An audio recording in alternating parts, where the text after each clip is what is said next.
26 তারিখে একদল লোক লক্ষ লক্ষ টাকা কামাবে যারা সারাদিন মোবাইলে ট্যাপ ট্যাপ ট্যাপ ট্যাপ করে কয়েন জমিয়েছে। 26 তারিখে একদল লোক দেবদাসের মতো ছ্যাঁকা খাবে যারা খুব বেশি কয়েন কামাতে পারেনি। 26 তারিখে একদল লোক বাপ্পারাজের মতো আফসোস করবে যারা সব জেনেও অ্যাকাউন্ট খোলেনি। আর 26 তারিখে একদল লোক দর্শক হয়ে দেখে যাবে যারা জানে না এসব হ্যামস্টার ফ্যামস্টার সম্পর্কে। যাই হোক, এই 26 তারিখ নাকি মাইনিং সাইট হ্যামস্টার তাদের পেমেন্ট দেবে। সো যারা সারাদিন ট্যাপ ট্যাপ ট্যাপ ট্যাপ করে কয়েন কামিয়েছেন তারা পাবেন টোকেন, আর সেই টোকেনগুলো বিক্রি করে তারা নাকি অনেক টাকা কামাবে। আবার অনেকের আফসোস, এত কোটি কোটি কয়েন কামিয়েও মাত্র এই কয়টা টোকেন।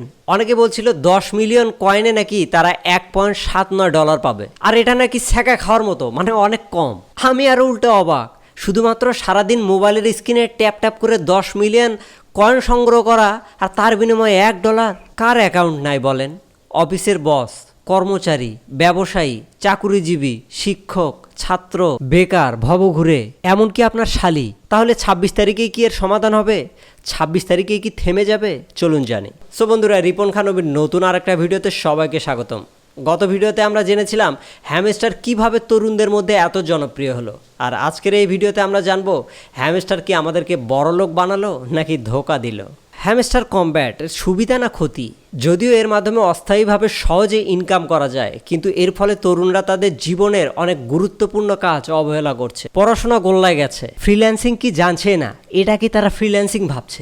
এমনকি মানুষ কর্মক্ষেত্রে কাজেও মনোযোগ দিতে পারছে না। বর্তমানে আপনি পাড়া মহল্লার রাস্তা দিয়ে হেঁটে গেলে দেখবেন কোথাও না কোথাও কেউ না কেউ মোবাইলে ট্যাপ ট্যাপ করছে অথবা এই নিয়ে আলোচনা করছে। বিষয়টা ভাইরাল হবার পর আরও বেশি মানুষ এতে ঝুঁকে গেছে, কেউ কৌতূহলের বশে, আবার কেউ লোভে পড়ে।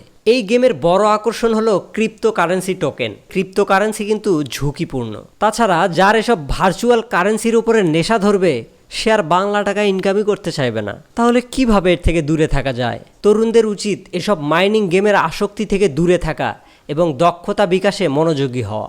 জীবনে কিছু করতে গেলে নিজের স্কিল ডেভেলপমেন্ট করতে হবে। এখন আপনি বলেন, এই সারাদিনের মোবাইলের ট্যাপ ট্যাপ করার মধ্যে কি স্কিল আছে, কি দক্ষতা আছে, এর পরিশ্রম কি? যদি তাই হয় তবে মানুষ ব্রেন খাটাবে কেন, পরিশ্রম করবে কেন? রিক্সাওয়ালাও তখন সারাদিন রিক্সা না চালিয়ে রিক্সায় বসে মোবাইলে শুধু ট্যাপ ট্যাপ করবে। আচ্ছা, এই সব বুঝেও মানুষ কেন এই টেলিগ্রামের মাইনিং সাইটগুলোতে ঝুঁকছে? কারণটা হলো মানুষের আয় ব্যয়ের অসামঞ্জস্যতা। অর্থাৎ যারা চাকরি করে তারাও তাদের বেতন দিয়ে মাস চলতে পারছে না, যারা ব্যবসা করে তারাও খরচ চালাতে পারছে না, আর যারা শ্রমজীবী তারাও তাদের পারিশ্রমিক দিয়ে দিন চালাতে পারছে না। সবারই দরকার একটা এক্সট্রা ইনকাম বা সাইড ইনকাম। তবে বেস্ট অপশন হলো এসব মাইনিং সাইট থেকে দূরে থাকা এবং নিজের ক্যারিয়ারের পাশাপাশি নিজের কোনো স্কিল ডেভেলপমেন্টে মনোযোগী হওয়া। যেমন ফ্রিল্যান্সিং শিখুন, ডিজিটাল প্ল্যাটফর্মে যদি কাজ করতেই চান তবে ওয়েবসাইট বানানো শিখুন, গ্রাফিক্স ডিজাইন শিখুন, ভিডিও এডিটিং শিখুন, ডিজিটাল মার্কেটিং শিখুন, সফটওয়্যার বানানো শিখুন, ইউটিউবার হন।